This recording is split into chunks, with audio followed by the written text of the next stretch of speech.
Hello everyone, welcome to my YouTube channel. I hope आप सब बहुत अच्छे होंगे। जैसे कि हम ईवीएस पढ़ रहे हैं सीटेट के लिए। इससे पहले मैंने 3 क्लासेस ले चुकी हूँ। उसका लिंक मैं डिस्क्रिप्शन बॉक्स में डाल दूँगी, आप चाहे तो जाकर देख सकते हैं। हम क्लास वाइज पढ़ रहे हैं। पहले क्लास थर्ड पढ़ी थी, अब फोर्थ चल रही है। उसके चैप्टर्स कुछ बचे हुए हैं जो आज हम कंप्लीट करेंगे। और दूसरी बात ये है, एनसीईआरटी में से ही सीटेट का पेपर बनता है।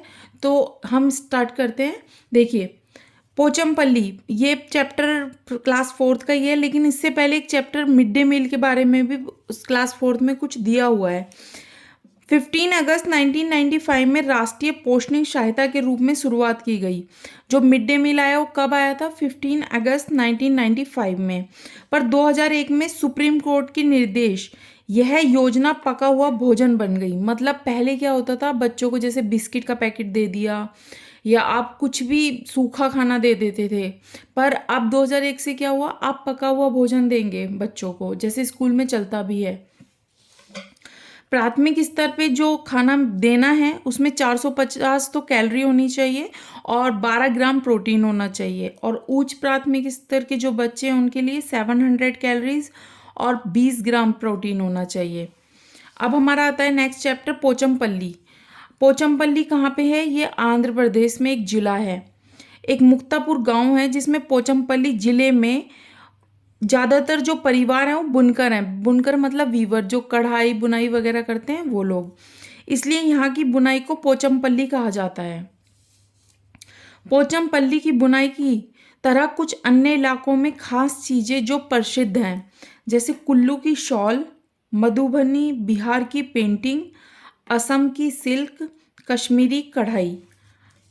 मैंने आपको मधुबनी बिहार पेंटिंग में ये भी बताया था, वो किससे बने होते हैं ये आप मुझे कमेंट बॉक्स में लिखिएगा, किसकी बनी हुई होती है ये पेंटिंग। मलयालम में चिट्टपन को क्या कहते हैं? चिट्टपन मीन्स पिता का छोटा भाई। और मलयालम में कुंजम्मा, कुंजम्मा मतलब पिता के छोटे भाई की पत्नी। जो ये टिपिकल वर्ड्स हैं ना, ये क्वेश्चंस बहुत ज़्यादा बनते हैं क्योंकि बच्चों को, वो एग्जामिनर को पता होता है कि बच्चे ने ये चीज़ कम पढ़ते हैं। तो ये चीज़ ध्यान रखिएगा, जो टिपिकल से वर्ड हैं वो ज़रूर पूछे जाते हैं। नेक्स्ट आते हैं एस्किमो। एस्किमो क्या होता है? अपने घर इग्लू का निर्माण बर्फ से करते हैं। इसका क्या कारण है? जो एस्किमो होती है, एक जनजाति होती है, ये अपना घर जो है बर्फ से क्यों बनाते हैं? बर्फ की दीवारों के बीच मौजूद हवा अंदर की गर्मी को बाहर नहीं जाने देती। इसका आंसर ये बिल्कुल ऐसी ही मिलेगा आपको आंसर में भी, कि क्या होता है, जो बर्फ होते हैं, जो बर्फ की दीवारें होती है ना, जो अंदर की गर्मी है ना उसको बाहर नहीं जाने देती, अंदर ही रोके रखती है। इसलिए ये लोग अपना जो घर है इग्लू कहते हैं जिसे, वो बर्फ से बनाते हैं। मिलकर खाएं, एक ये चैप्टर है। सब्जी बाजार में इकट्ठी सामग्री जिनमें बीज होते हैं, जैसे टमाटर, नाशपाती, चीकू, भिंडी, करेला और खीरा। अब इसी के अंदर ना एक बहुत इंपॉर्टेंट है बिहू। बिहू कहाँ बनाया जाता है? आसाम में। का त्योहार चावल की नई फसल कटने पर मनाया जाता है। अब इसी में उरुका होता है। उरुका क्या है? बिहू से पहली शाम को उरुका कहते हैं। ठीक है। बोरा और चेवा चावलों के दो प्रकार हैं जो पकने के बाद चिपचिपे हो जाते हैं। इसे असम में खाया जाता है, बोरा और चेवा। चेवा चावल पकाने के लिए ताव मतलब कढ़ाई को आग पर रखकर उसमें पानी उबालेंगे, फिर उस पर रखेंगे भीगे हुए चावलों से भरी हुई कढ़ाई, फिर उसे केले के पत्तों से ढक देंगे, चावल तैयार। ये भी प्रोसीजर पूछा जा सकता है आपसे, पहले क्या होगा, पहले पानी रखेंगे फिर चावल डालेंगे, ऐसे ऐसे पूछ लेते हैं।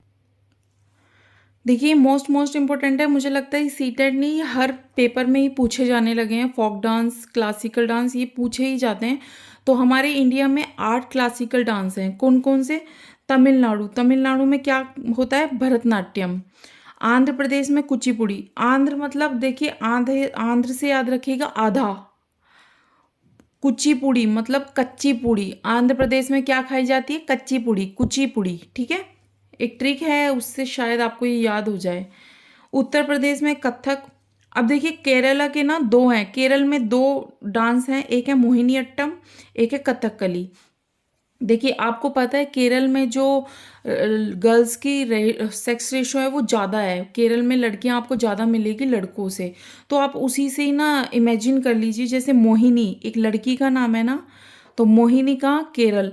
और कली लड़की को ही कहा जाता है ना, जैसे कली। तो ऐसे ही केरल के पहले मोहिनीअट्टम और फिर कथकली। कर्नाटक में है यक्षगान, मणिपुरी में, मणिपुर ये तो याद ही हो जाएगा। आसाम में मोस्ट मोस्ट इम्पोर्टेंट, ये बहुत बार पूछा गया है, आसाम का जो डांस है वो है क्षत्रिय। ठीक है, ये याद रखिएगा।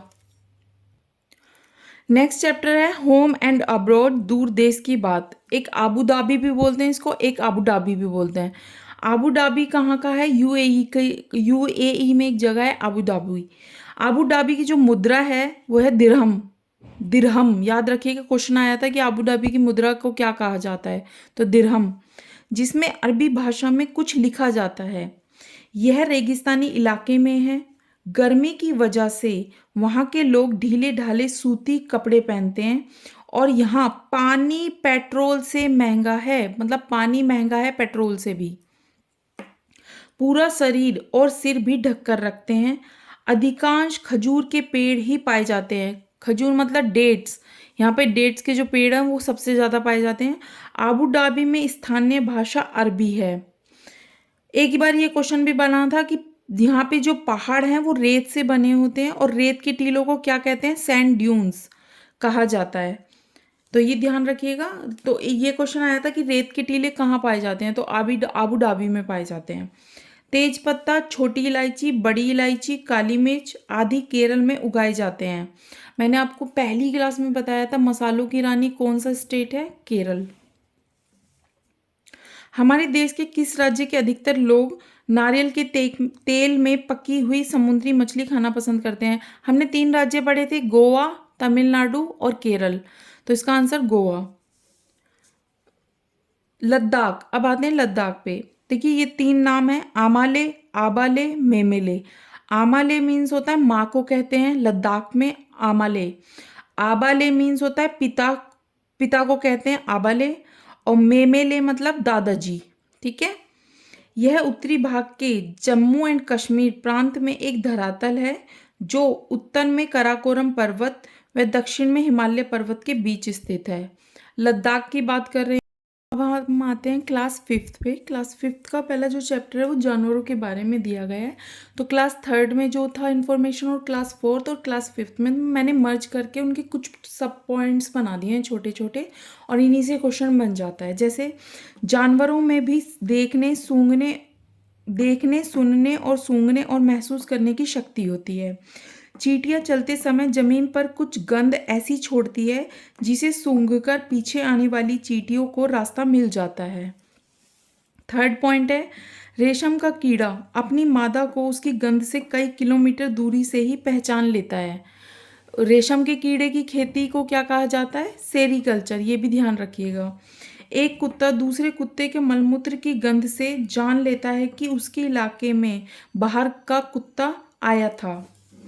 अधिकतर पक्षियों की आंखें उनके सिर के दोनों तरफ होती हैं। पक्षी एक ही समय में 2 अलग अलग चीज़ों पर नज़र डाल लेते हैं। जब ये बिल्कुल सामने देखते हैं तब इनकी आंखें एक ही चीज़ पर होती है। कई पक्षी अपनी गर्दन बहुत ज़्यादा हिलाते हैं। ज़्यादातर पक्षियों की आंखों की पुतली घूम नहीं सकती, वे अपनी गर्दन घुमाकर आसपास देखते हैं। इम्पोर्टेंट क्वेश्चन है, ये आया भी था 2-3 बार। चील, बाज और गिद्ध आदि पक्षी हमसे 4 गुना ज़्यादा दूर देख पाते हैं। जो चीज़ हमें 2 मीटर की दूरी से दिखाई पड़ती है वही चीज़ ये 8 मीटर की दूरी से देख सकते हैं। नेक्स्ट है, दिन में जागने वाले जानवर कुछ रंगों को देख पाते हैं, लेकिन रात में जागने वाले जानवर हर चीज़ को सफ़ेद व काली रंग में ही देख पाते हैं। मैं जैसे उल्लू को हर चीज़ कैसी दिखती होगी, वाइट एंड ब्लैक। हमें पक्षियों के कान दिखाई नहीं देते। उनके बाहरी कान छोटे छोटे छेद होते हैं जो उनके पंखों से ढके रहते हैं। नेक्स्ट पॉइंट है, सांप के बाहरी कान नहीं होते, जमीन पर हुए कंपन को वह सुन पाते हैं। जंगल में ऊंचे पेड़ पर बैठा लंगूर पास आती मुसीबत जैसे शेर या चीता को देखकर एक खास आवाज निकालता है और साथियों को संदेश देता है। इस काम के लिए पक्षी भी खास आवाजें निकालते हैं। 12th है, मछलियां खतरे की चेतावनी एक दूसरे को बिजली की तरंगों से देती हैं। ये भी इम्पोर्टेंट है कि किस के थ्रू देती हैं, बिजली की तरंगों के थ्रू।